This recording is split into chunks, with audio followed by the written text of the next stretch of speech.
Hello and welcome back to the Bishop's DTE YouTube channel. Today we're going to be using Creo and look at creating a chair. So I hope you enjoy the video. Please remember to like and subscribe. Now I'm going to assume that you've already set your working directory at this point. So we're going to click New. In the file name box that's highlighted, I'm going to type the word chair and then press OK. Now when Creo loads up, you will see the work planes in front of you. So they are called top, right and front. They are also on the left hand side in the model tree, so my mouse is just moving over them now just to give you an idea of where they are located. If we want to view it in 3D, we can go up to the bar which is just below the word engineering, click on the button there and select isometric, which will view it in isometric. So the first feature we're going to start with is something called an extrude, which is right in the middle of the screen at the top there, big nice button. I'm going to click on that. The bar changes, you'll see placement is highlighted in red. I'm going to click on the word placement and then the computer is going to ask us, where do you want to place your sketch? Which surface do you want to draw on? So I'm going to click the word define, which is another word for select, and then from the model tree, which is on the left hand side there, I'm going to click the front plane and then press the sketch button, which you'll notice turned blue. Once we've done this, we're now into our sketching area. Now I'm going to draw a rectangle, so the little arrow next to it helps me sort out what type of rectangle I want. So I want a center rectangle, so I've selected that. Now the next bit is really important because you will make mistakes if you're not careful. So center rectangle, and I'm going to click once where that crosses in the center. Once I've clicked once, I'm going to drag out and then click again to finish. Now it is really important now you don't click anything else on that screen. If you do, you're going to end up with lots more squares. What we need to do is go to the arrow that says select and click that. When you click it, you'll see the color of the shape that's filled in. The next thing we're going to do is change the dimension. So I just click on the number and I'm going to change the dimension. The top one to 60 and the side one to 150. And then press enter. Now it might not look 3D, but that will create a 3D image. Okay, so we're going to press the green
the green tick.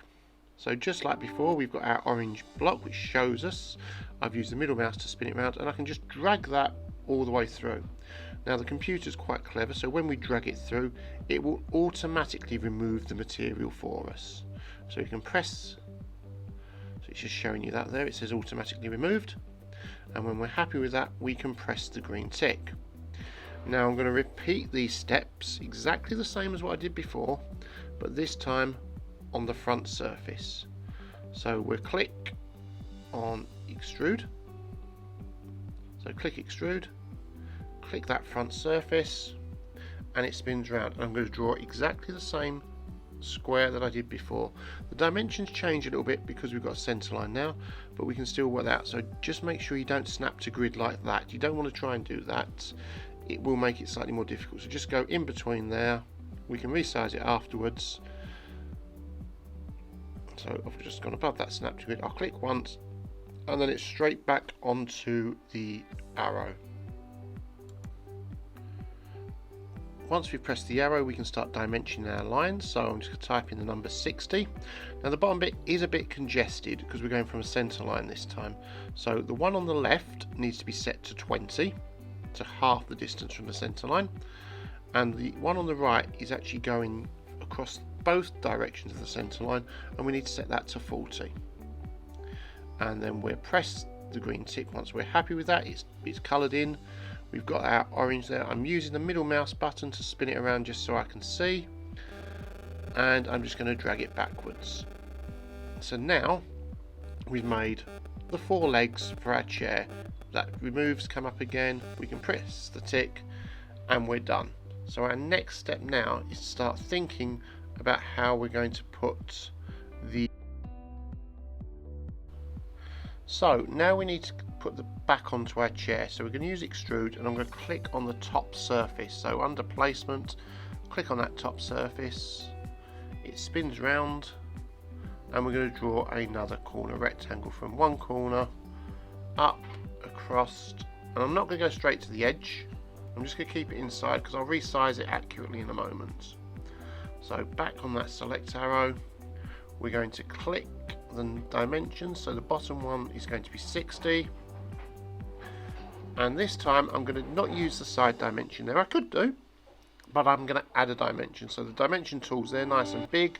We click on that, we click on the one line we want to reference to, so that top line there, and then the line of our drawing.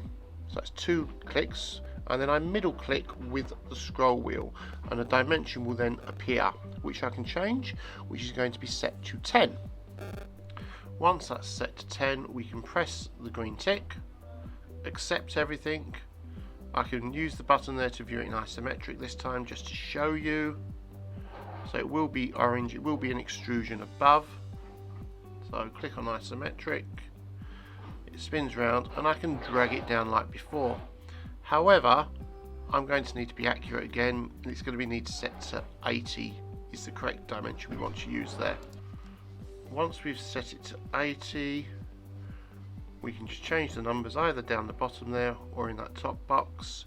Change it to 80, you're going to press OK, and you've made your basic chair.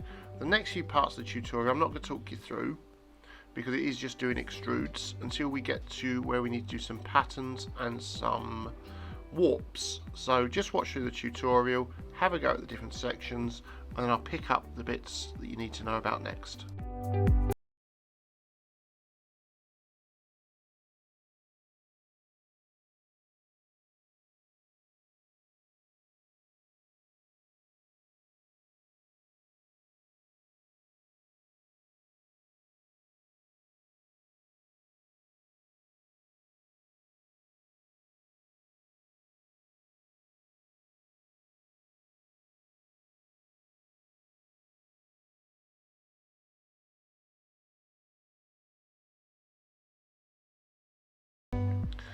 Okay, so I'm just going to jump back in here. Once we've created our rail on one side, what we need to do is just mirror that across, and that's really easy to do. We've got our shape drawn there, it's drawn out, it's all equal, that's what the equal sign's represented, and I'm going to press the tick. But if you notice, I drag it back, it removes the material. So we need to go up to the top button there that says remove material and turn that off, and that will then fill in the material like that. I can press OK. So I've got the rail on one side.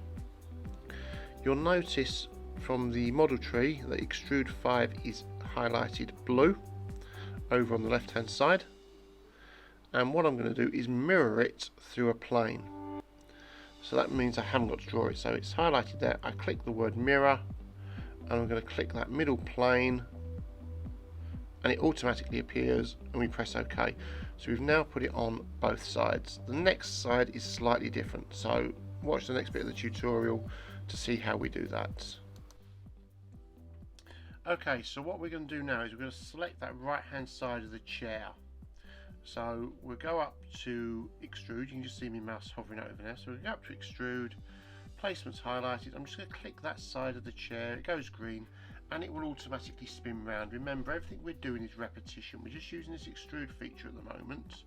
So I'm going to start by drawing a rectangle, and I'm going to click onto them points, and I'm going to do it just above, and you'll see the little equal signs appear. That tells me that the dimensions are the same, so it's always going to be 10mm because it's taking a reference off the one we've previously drawn. So we've drawn our two squares, and once we're happy with that, we will put the green tick. We'll spin it around so we can see what we're doing. So that's just middle mouse button, remember. And as we go through, it's automatically going to remove the material. That little orange box pops up and it tells us that. So we just need to click that remove material button and press the tick.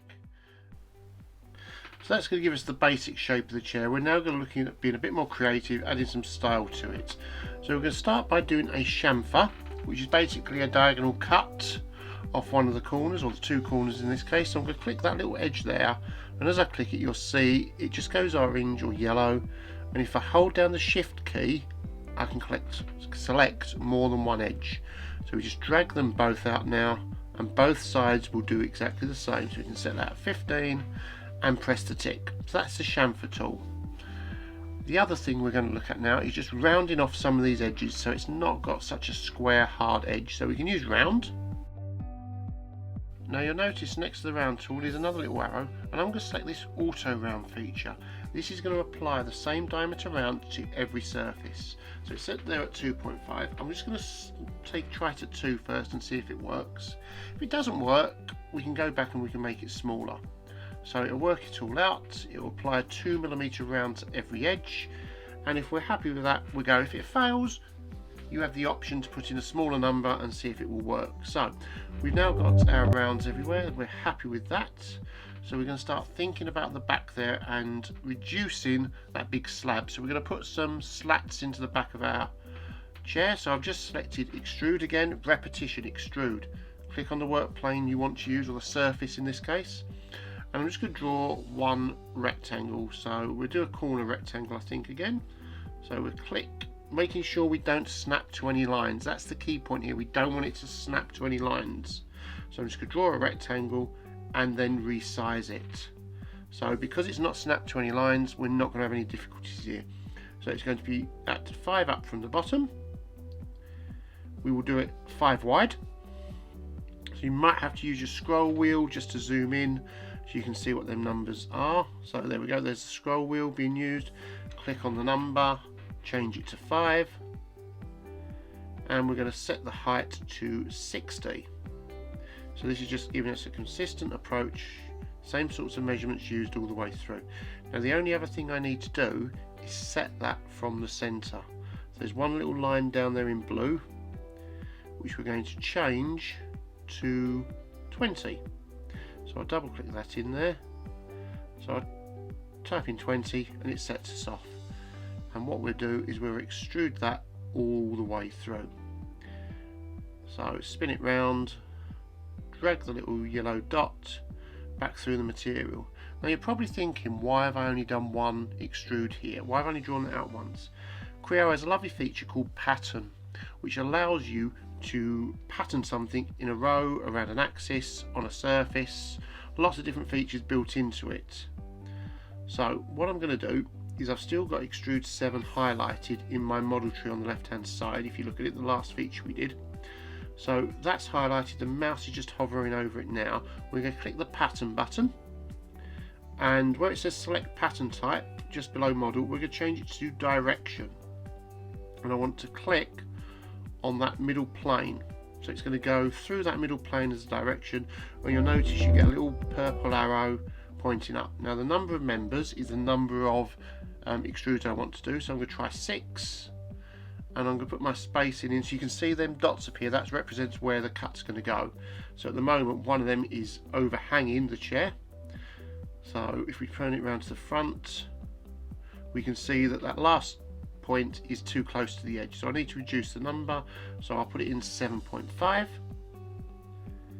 like that. You'll notice they shrink down, and then we're looking, does that look about right? It looks a little bit thin, so we put one more on there, so 7, and press the OK button, and what you'll end up with is perfectly lined up cutouts of that patterned extrude.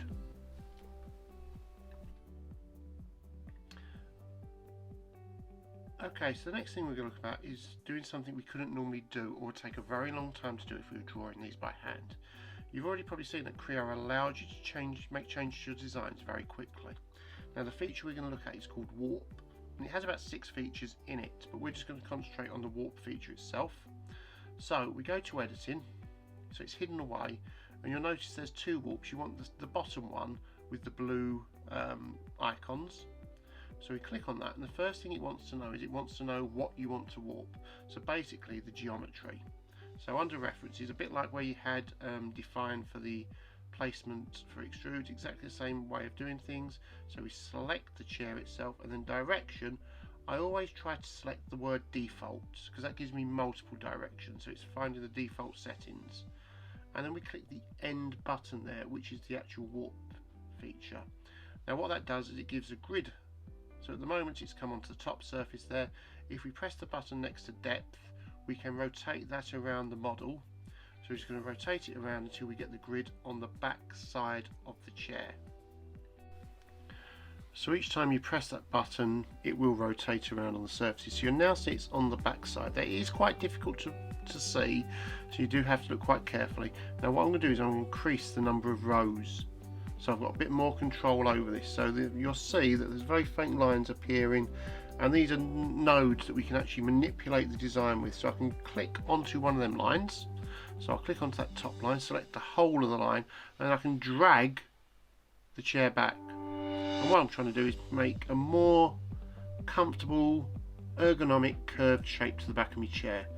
So I can just drag them, trying to keep them as even and neat as possible. Now the only issue with this feature is there's no actual measurements involved. It's all a bit by eye at this point. You could set up work planes to get accurate measurements, but just for the purpose of this, we're doing it by eye. So you can see it's a little bit thicker in the middle there, but we're okay with that.